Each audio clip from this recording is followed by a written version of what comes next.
Mukunda jewellery first ever factory outlet jubilee hills branch త్వరలో ప్రారంభం. నమస్కారం, మీరు చూస్తున్న సుమన్ టీవీ. నేను మీ కీర్తి. నాతో పాటు ప్రముఖ ఆస్ట్రాలజర్ గోరుగుంట్ల సురేష్ బాబు గారు ఉన్నారు. నమస్తే సురేష్ బాబు గారు. కీర్తి గారు నమస్కారం అండి. 2025 నా వరకు నేను ఎంతమందిని కదిలించినా అందరం సోసోగానే ఉన్నాం అనుకున్నాం. ఇప్పుడు ఆశలన్నీ 2026 పైనే ఉన్నాయి. మరి వచ్చే సంవత్సరం కోర్స్ తెలుగువారి సంవత్సరాది ఉగాది అయినప్పటికీ మనమంతా క్యాలెండర్స్ చేంజ్ చేస్తాము. న్యూ ఇయర్ అనే ఒక ఫ్రెష్ థాట్స్ రెజల్యూషన్తో వెళ్తూ ఉంటాం కాబట్టి వివిధ రాశుల వారికి ఎలా ఉంటుందో తెలుసుకుందామండి. 2026 సంవత్సరం జనరల్గా లాస్ట్ ఇయర్ అంతకుముందు ఇయర్తో కంపేర్ చేసి నేను చెప్పానండి ఉగాది ఫలాల్లో కూడాను. విశ్వావసునామ సంవత్సరం, ప్రపంచం అంతా యూనివర్సల్ లవ్, ఓకే, ఒక పీస్ హార్మోనీతో ఉంటుంది అంతకుముందు ఇయర్తో కంపేర్ చేసుకుంటే క్యాలెండర్ ఇయర్. సో ఇప్పుడు 2026 చూసుకుంటే ప్రతి ఒక్కరికి నాయకత్వ లక్షణాలు ఉంటాయి. ప్రతి ఒక్కరికి ప్రొఫెషన్లో ఒక స్టెప్ ముందుకు వెళ్తారు. ప్రతి ఒక్కరు కూడాను ఏదో ఒక కొత్త ఆపర్చునిటీ వచ్చే అవకాశం చాలా మందికి ఉంటుంది. సో ఎందుకంటే ఇది రాజరిక లక్షణాలు కలిగి రిస్క్ టేకింగ్ ఎబిలిటీస్ జనాలకు చాలా ఎక్కువగా ఉండేసి ఈ టైంలో కొత్తగా ఆపర్చునిటీస్, కొత్తగా ప్రాజెక్ట్స్, కొత్తగా ప్రమోషన్స్ అన్నీ కొత్తగా వాటిలో వచ్చే అవకాశాలు చాలా ఎక్కువగా ఉన్నాయి. ప్రతి ఒక్కళ్ళు వీళ్ళు సద్వినియోగం చేసుకుందని చెప్పేసి మనం కోరుకుందాము. అలానే 12 రాశుల వారికి ఎక్కడెక్కడ ఛాలెంజెస్ ఉన్నాయి, ఎక్కడెక్కడ అనుకూలమైన వాతావరణ పరిస్థితులు ఉన్నాయో తెలుసుకుందాం. శాస్త్రాల్లో చెప్పినట్లుగా మనం డిస్కస్ చేసుకుందాం. కొన్నిసార్లు మనకి మీనింగ్స్ టఫ్గా అనిపించవచ్చు, కానీ ఇది వాస్తవం. డేంజర్ అనగానే భయపెడుతున్నారు అనుకోకుండా ప్రతి ఒక్కళ్ళు జాగ్రత్తగా ఉండాలని గమనించుకుంటే పోతుంది. సో ప్రతి ఒక్కళ్ళు హ్యాపీగా ఉండాలనే ఉద్దేశంతోనే మనకు మహర్షులు ఇచ్చిన ఈ జ్ఞానాన్ని నేను కూడా యాజ్ ఇట్ ఈస్గా అలానే పాస్ ఆన్ చేస్తున్నానండి. సో మధ్యలో వెస్ట్రన్ ఆస్ట్రాలజీ అని, సోషల్ మీడియా అని రకరకాల గూగుల్లో వస్తాయి, కానీ యాజ్ ఇట్ ఈస్ మూలతరంగా చెప్పడానికి మనం ప్రయత్నించాం. సురేష్ బాబు గారు, ఇప్పుడు మనం ఈ రోజు చేయబోయే ఈ రాశి ఫలాలు 2026కి సంబంధించి ముఖ్యంగా ఏ గ్రహాలు ఎప్పుడెప్పుడు మారుతున్నాయి, వాటి రిజల్ట్స్ ఎప్పుడెప్పుడు వరకు స్టేబుల్గా ఉండి మళ్ళీ ఇయర్లీ రాశి ఫలాలు చెప్పుకోవాల్సిన అవసరం వస్తుందంటారు? మనకి 2 రకాలు ఉంటాయి. ఒకటి మంత్లీ ఫలాలు. మనకి కొన్ని గ్రహాలు చాలా ఫాస్ట్గా మూవ్ అవుతాయండి, కొన్ని స్లోగా మూవ్ అవుతాయి. ఎన్ని స్లోగా మూవ్ అయ్యే గ్రహాలన్నీ ఇయర్లీ ఫలితాలు చెప్పుకుంటారు. శని 2.5 సంవత్సరానికి మూవ్ అవుతాడు, గురువు సంవత్సరానికి మూవ్ అవుతారు, రాహుకేతులు 1.5 ఇయర్కి మారుతూ ఉంటారు. అంటే ఇవి మారినప్పుడు చాలా ఎక్కువగా లాంగ్ రన్ ఇంపాక్ట్ ఉంటుంది. కాబట్టి వర్ష ఫలంలో లేదా ఇయర్లీ రాశి ఫలాలు, లేదంటే మనకి ఇందులో ఉగాది రాశి ఫలాల్లో వాటి గురించి చెప్పుకుంటాం. మంత్లీ కొన్ని గ్రహాలు మారుతుంటాయి. సూర్యుడు, కుజుడు, శుక్రుడు, తర్వాత బుధుడు, ఈ గ్రహాలు మనకి మంత్లీ మారుతూ ఉంటాయి. 2.5కి ఒక రోజు వచ్చేటప్పుడు చంద్రుడు మారుతూ ఉంటారు. అందుకని మనకి మంత్లీ ఫలాల్లో ఈ 4 గ్రహాలు ఎక్కువ చెప్పుకుంటాం. సూర్యుడు గురించి, కుజుడు గురించి, బుధుడు, శుక్రుడు గురించి మాట్లాడుకుంటాం. ఇయర్లీ ఫలితాలు చెప్పుకున్నప్పుడు యూజువల్గా మనకున్న ట్రెండ్ ఏంటంటే శని, గురువు, రాహుకేతుల గురించి మాట్లాడుకుంటాం. అందులోనే ముఖ్యంగా శని గురించి ఎక్కువ మంది మాట్లాడుకుంటాం. అయితే ఈసారి మనకేమవుతుందంటే శని మారట్లేదు. ఆయన 2.5 సంవత్సరం కాబట్టి లాస్ట్ ఇయరే మారారు కాబట్టి ఈ హోల్ ఇయర్ అంతా ఒకేలాగా ఉంటుంది, మార్పు ఉండదు. గురువు మాత్రం ఖచ్చితంగా జూన్ 2వ తారీఖు మారుతూ ఉన్నారు. రాహుకేతులు ఇయర్ ఎండ్లో డిసెంబర్ 2nd మారుతున్నారు. మనం గమనించుకుంటే లాస్ట్ హోల్ ఇయర్ 6 months ఎలా ఉంటుందో అదే రిజల్ట్ కంటిన్యూ అవుతూ ఉంటుంది వచ్చే 6 months వరకు కూడాను. బట్ గురువు మాత్రం జూన్లో మారుతూ ఉంటారు. అయితే ఈ మధ్యలో విపరీత వేద అన్న చిన్న కాన్సెప్ట్ ఉంటుంది, కొంచెం ఫలితాలు అటు ఇటు తేడా ఉంటుంది అనమాట. బట్ ఓవరాల్గా కనుక చూసుకుంటే ఈ ఇయర్ ప్రతి ఒక్కరికి నాయకత్వ లక్షణాలు, కొత్త కొత్త ఆపర్చునిటీస్, ప్రొఫెషన్లో ముందుకు చాలా దూసుకుని వెళ్ళిపోయే తత్వం ప్రతి ఒక్కళ్ళలో కనిపిస్తుంది. మరి సురేష్ బాబు గారు, కన్య రాశి వారికి 2026 ఎలా ఉంటుందో తెలుసు. సో బాగున్న రాశుల్లో నేను 2025లో చెప్పాను. ఇప్పుడు 2026లో బాగున్న రాశుల్లో ఒక రాశి కన్య రాశి. సూపర్. అయితే లాస్ట్ ఇయర్ కొంచెం గ్రహణాలు అయ్యి ఎఫెక్ట్ పడి వీళ్ళు కొంచెం అప్స్ అండ్ డౌన్స్ ఎక్కువైపోయినాయి. అయితే ఈ సంవత్సరం అలా ఏమి ఉండదండి, బాగుంటుంది. ఓవరాల్గా బాగున్న రాశుల్లో టాప్ 3లో ఒక రాశి. ఓకే, అంటే బాగుంది కాబట్టి మనం పెద్దగా చెప్పనవసరం లేదు. బాగలేకపోతే ఎక్కువ ఆటోమేటిక్గా వాళ్ళని కన్విన్స్ చేయాలి కాబట్టి ఎక్కువ మాట్లాడతాం అనమాట. బాగుంది కాబట్టి ఇంకేం బాగుంది, గో హెడ్ అని చెప్తాం అనమాట. ఎలా బాగుంది అనేది గురించి అడిగితే కొంచెం ఛాలెంజెస్ కూడా ఉన్నాయి, చెప్పే ప్రయత్నం చేద్దాం.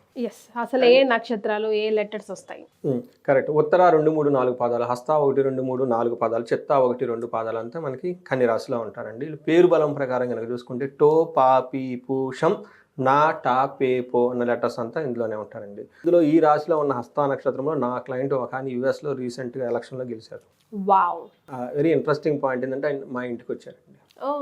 Okay, sudden surprise. విన్ అయ్యానని చెప్పడానికి అంతకు ముందు అడిగారు 6 months బ్యాక్, పాజిటివ్ గా ఉందండి వెళ్ళని చెప్పాను. 3 weeks ముందు ఫోన్ చేశారు, ఇలా పార్టిసిపేట్ చేసిన రిజల్ట్ రాబోతుంది, ఎలా ఉందండి. నేను చెప్పాను బాగుందండి, lot of positive chance you will get it అన్న. శని వీళ్ళకి వచ్చేటప్పటికి 4 గ్రహాల్లో ఒక గురువే మారుతున్నారంటే మిగతా గ్రహాలు మారటం లేదు. ఎప్పటి వరకు మారట్లేదు? జూన్ 2 వరకు గురువు మారడండి, తర్వాత గురువు మారుతూ ఉన్నారనమాట. అయితే ఇది మారటంతో వీళ్ళకి ఏమవుతుందంటే అండి చాలా బెనిఫిట్ జరిగే అవసరం ఇంకా ఎక్కువ ఉంది వీళ్ళకి.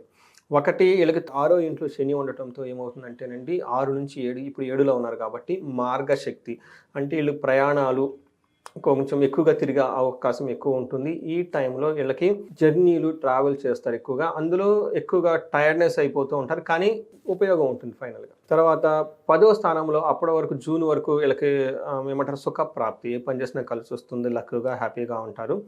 10 తర్వాత ప్రొఫెషనల్ మ్యాటర్స్లో స్లోగా ఉంటుంది, ధనాన్ని కూడాను కొంచెం కోల్పే అవకాశం ఎక్కువ ఉంటుంది. 6లో వీళ్ళకి 6వ ఇంట్లో రాహు ఉండటం వల్ల ధనలాభం విశేషంగా కలిసి వస్తుంది. 12th హౌస్లో కేతు ఉండటం వల్ల ఆధ్యాత్మిక వాటికి సంబంధించిన వ్యవహారాలలో ధనం ఎక్కువ ఖర్చు పెడతారు. బట్ ఓవరాల్గా మనం చూసుకుంటే శని 7వ ఇంట్లో ఉండటం వల్ల వీళ్ళకి ఏంటి ప్రాబ్లం అంటేనండి, కరెక్ట్గా వీళ్ళకి ఏమవుతుందంటే కన్యరాశి నుంచి మీనరాశిలో వీళ్ళకి ఇప్పుడు శని ఉన్నారు. శని 7వ ఇంట్లో ఉండటంతో ఏమవుతుందంటే దేశాంతరాలకు సంబంధించిన ప్రయాణాలు ఎక్కువ చేస్తారు. ఆ టైంలో వృధాగా ఖర్చులు ఉన్నట్లుండి విపరీతమైన ధనాన్ని ఖర్చు పెడుతూ ఉంటారు. ఇది ఒకటి నెగిటివ్ అని చెప్పుకోవాలి. మిగతా అన్ని విషయాల్లో సాధారణంగా ఉంటుంది. ఇది ఒకటి. అంటే శని ఇక్కడ నేను ఇబ్బంది పెట్టే శని అయితే నేను చెప్పను, హార్డ్ వర్క్ చేయించుకొని రిజల్ట్ ఇచ్చే శని అని నేను చెప్తాను. తర్వాత గురువు వీళ్ళకి 9వ స్థానంలో ఉన్నారండి. 9వ స్థానంలో ఉండడంతో భాగ్యం అని చెప్తారు, లక్. ఈ టైంలో అర్థం, స్వకులాచార, గృహలాభ, సుఖభోజనం, నిత్య స్త్రీ జన సంపర్క అని చెప్తారు. అంటే ఈ టైంలో ధనం వస్తుంది, అన్ని కులాచారానికి వాళ్ళ పెద్దలు చేసిన ఫార్మాలిటీస్ అన్ని చేస్తూ ఉంటారు, గృహంలో లాభప్రదంగా ఉంటుంది, సుఖమైన భోజనం తింటూ ఉంటారు, నిత్య స్త్రీ జన సంపర్క. జెంట్స్ అయితేనేమో లేడీస్తో ఎక్కువగా ఇంటరాక్ట్ అవుతూ ఉంటారు, ఇన్ కేస్ లేడీస్ అయితే జెంట్స్తో ఎక్కువ ఇంటరాక్ట్ అయిపోయి వాళ్ళకి కావాల్సిన అన్ని చక్కగా సమకూర్చుకొని ముందుకు వెళ్ళిపోతూ ఉంటారు. బెస్ట్ టైం ఇది. తర్వాత వీళ్ళకి జూన్ తర్వాత గురువు మారటంతో ఇక్కడ కొంచెం ప్రొఫెషనల్లో ఇబ్బంది ప్రాబ్లం అయ్యే అవకాశం ఎక్కువగా ఉంటుంది. ఏ ప్రకారంగా అంటే ధనధాన్య శోధచ్ఛేద అని చెప్పి ధనానికి సంబంధించి ధాన్యానికి సంబంధించి బాగా అనుకున్నంతగా రిజల్ట్ రాకుండా ఇబ్బంది పడే అవకాశం ఎక్కువగా ఉంటుంది. అంతేకాకుండా వృధా సంచారం, వృధాగా అటు ఇటు తిరగాల్సిన అవసరం ఎక్కువగా ఉంటుంది. ఆల్రెడీ శని వీళ్ళని తెగ తిప్పేస్తున్నాడు, ఈ గురువు కూడా వాళ్ళని ఇంకా డబల్ తిప్పేస్తూ ఉంటారు. అంతేకాకుండా వీళ్ళకి స్వజన దూషణం, వాళ్ళ సొంత మనుషులే దూషిస్తూ ఉంటారు. ఏం తిరుగుతున్నాడు, అడి తిరుగుతున్నాడు, అసలు ఉంటారో లేదో, ఎందుకు తిరుగుతున్నారు, ఏంటి. జనరల్గా ఇది పొలిటీషియన్కి ఒక బెస్ట్ టైం అని మనం చెప్పుకోవచ్చు.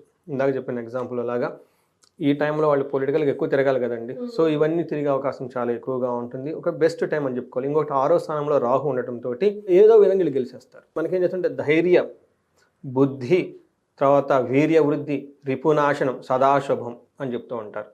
సో 9వ ఇంట్లో 6వ ఇంట్లో కనుక రాహు ఉండటంతో వీళ్ళకి ధైర్య సాహసాలు విపరీతంగా పెరిగిపోతూ ఉంటుంది, ఏ పని చేసినా కలిసి వస్తుంది. వీళ్ళకి శత్రువులు ఎవరంటే శత్రువులు వాళ్ళ మీద పై హ్యాండ్. ఇందాక చెప్పిన ఎగ్జాంపుల్ వాళ్ళకి అదే జరిగింది. సో ఈ కన్యరాశిలో ఉన్న వాళ్ళు ఎవరైనా కనుక పొలిటీషియన్లు కనుక ఎవరైనా కనుక అంటే వన్ ఆఫ్ ది బెస్ట్ టైంలో ఏడు ఉన్నారని మీరు గమనించుకోవాలి. నేను బిగినింగ్లో చెప్పాను, బెస్ట్గా ఉన్న రాశుల్లో కన్యరాశి ఒక రాశి. 2026లో వీళ్ళు చరిత్రని తిరగరాసుకునే ఒక ఏరియాలకి. Wow, super. సో మరి నక్షత్రాల ప్రకారం ఎంతవరకు సపోర్ట్ చేస్తున్నాయి? నక్షత్రం ప్రకారం అప్స్ అండ్ డౌన్స్ ఎక్కువ ఉన్నాయండి. సో ఉత్తర పాల్గొనే నక్షత్రం వాళ్ళకి రాజ సమాన సౌఖ్యం పాజిటివ్గా ఉంటుంది, ధన వృద్ధి, ధనలాభము, సుఖము, పట్టాభిషేకం. బట్ ఈక్వల్గా ఛాలెంజెస్ ఉన్నాయండి. ఒకటి భయము, మరణము రెండు చూపిస్తుంది. పవర్ ఉన్న చోట ఇట్ ఆబ్వియస్ కదండి. సంథింగ్ ఏదో వాళ్ళకి రావాల్సింది రాకపోవటం, సమ్ ఎక్స్పెక్టేషన్స్ ఏదో ఉంటుంది కదా, సంథింగ్ అనేది స్టాప్ అవుతూ ఉంటుంది. అలానే భయపడుతూ ఉండే పరిస్థితి కూడా వీళ్ళకి ఎక్కువ ఉంటుంది. నెక్స్ట్ హస్త నక్షత్రం వాళ్ళకి రాజ సమాన సౌఖ్యము, సంపదలు, ధనలాభము, ధనాభివృద్ధి, పట్టాభిషేకం. ఇందాక చెప్పినాన్ని ఖచ్చితంగా కొట్టేస్తాడండి. అయితే ఒకటే ఒక ప్రాబ్లం, మరణము తర్వాత భయం రెండు కూడా చూపిస్తూ ఉంటుంది. నెక్స్ట్ చిత్తా నక్షత్రం వాళ్ళకి సంపదలు, ధనలాభము, సుఖము, హెల్తీగా ఉంటారు. కానీ ఒకటి మాత్రం మరణం, అంటే అప్పటిదాకా వాళ్ళు అనుకున్నది ఏదో సంథింగ్ అనేది బ్రేక్ అయ్యి ముందుకు వెళ్ళిపోని పరిస్థితి వచ్చే అవకాశం ఎక్కువగా ఉంటుంది. సో ఇది మనం కన్యరాశి గురించి చాలా సింపుల్గా స్ట్రైట్ ఫార్వర్డ్గా విత్ రియల్ టైమ్ ఎగ్జాంపుల్ చెప్పుకున్నాం. సో ఈ రాశి వాళ్ళందరూ 10 రెట్లు ముందుకెళ్ళిపోయి జీవితంలో ఉన్నతంగా ఎదిగి ఈ రాశి వాళ్ళు మిగతా రాశులు వాళ్ళకి ఆదర్శంగా ఉండాలని చెప్పేసి మనం కోరుకోవాలి. మరి ఎలాంటి రెమెడీస్ వీళ్ళు పాటించాలి? రెమెడీస్ వచ్చేటప్పటికి శనికి సంబంధించిన రెమెడీ ఒకటండి. ఒకసారి శనికి సంపూర్ణ శాంతి పూజలు చేయించుకోవటం, శని తైలాభిషేకం చేయించుకోవటం ఎక్కువ చేస్తూ ఉండాలి. వీళ్ళకి అన్ని గ్రహాలు అనుకూలంగా ఉన్నాయి కాబట్టి ఈ జూన్ తర్వాత ఏదైనా కనుక చేస్తే గురువుకి సంబంధించి ఒకసారి గురువుకి సంపూర్ణ శాంతి పూజలు, గురువులకి ఆశ్రమాలకు ఎక్కువగా విజిట్ చేయటం, మెడిటేషన్, యోగా చేస్తూ ఉండటం, తర్వాత ఆధ్యాత్మికమైన పుస్తకాలు ఎక్కువ చదువుతూ ఉండటం చాలా మంచిది. ఇవి కాకుండా ఎవరైనా కనుక ఈ రాశి వాళ్ళు ఉన్నతమైన పదవులు కనుక ఎక్స్పెక్ట్ చేస్తూ ఉంటే వీళ్ళకి మనకి రాజేశ్వర అమ్మవారికి సంబంధించిన ఆ, ఉపాసనలు దీక్షలు ఇవి చేస్తూ ఉంటే చాలా చక్కగా కలిసి వస్తూ ఉంటుంది. వీటితో పాటు మనకి రాజశ్యామల హోమం చేయించుకున్న విపరీతంగా కలిసి వస్తుంది. ఇంకెవరికైనా హెల్త్ విషయాలు ఏమైనా కనుక ప్రాబ్లంగా ఉంటే అమృత మృత్యుంజయ పాశుపత అభిషేకం చేయించుకున్న వీళ్ళకి మధ్యలో ఎక్కడ ఆగిపోయే అవకాశం కూడా ఉంది, మధ్యలో బ్రేక్లు వచ్చే అవకాశం ఉంది. కాబట్టి చండీ హోమము, చండీ పారాయణము ఇవి చేయించుకుంటే బాగుంటుంది. సో ఎనీ ప్రాబ్లం వాళ్ళు కనుక ముందుగా సెన్స్ అయ్యి అంతా బాగుంది అంటున్నారు, మాకు ఎక్కడో ప్రాబ్లంగా ఉందని అనిపిస్తే ఇమీడియట్గా మనకి కన్సల్టేషన్ తీసుకుంటే సెట్ చేయొచ్చు, అది టైం వేస్ట్ చేసుకోకుండా. ఎందుకంటే ప్రాబ్లం తెలిస్తే సొల్యూషన్ పక్కనే ఉంటుంది కదా, వెరీ క్విక్గా చేయించుకుంటే రిజల్ట్ వస్తుంది కదా. అంటే మరీ బాటమ్ లైన్ ఉంటే మనం కాదు కానీ ఒక మిడిల్ లెవెల్లో ఉండి ఈ పూజలు అవి చేయించుకోలే కెపాసిటీ ఉన్నప్పుడు చేయించుకుంటే ఏమైందంటే అంటే వారి కెరియర్ ముందుకెళ్ళిపోతుంది కదా. So one of the best రాశి అంటున్నారు కన్యా రాశి వారు. సో ప్రాబ్లమ్స్ లేవు. ఒకవేళ మీ లైఫ్లో ఏదైనా ప్రాబ్లమ్స్ హర్డల్స్ కనిపిస్తుంటే వెంటనే సురేష్ బాబు గారి నెంబర్ కింద స్క్రోల్ అవుతా ఉంది, కనెక్ట్ అవ్వండి. ప్రాబ్లమ్కి సొల్యూషన్ మీ చెంతలోనే ఉంటుంది. థ్యాంక్ యూ సో మచ్ అండి, ధన్యవాదాలు.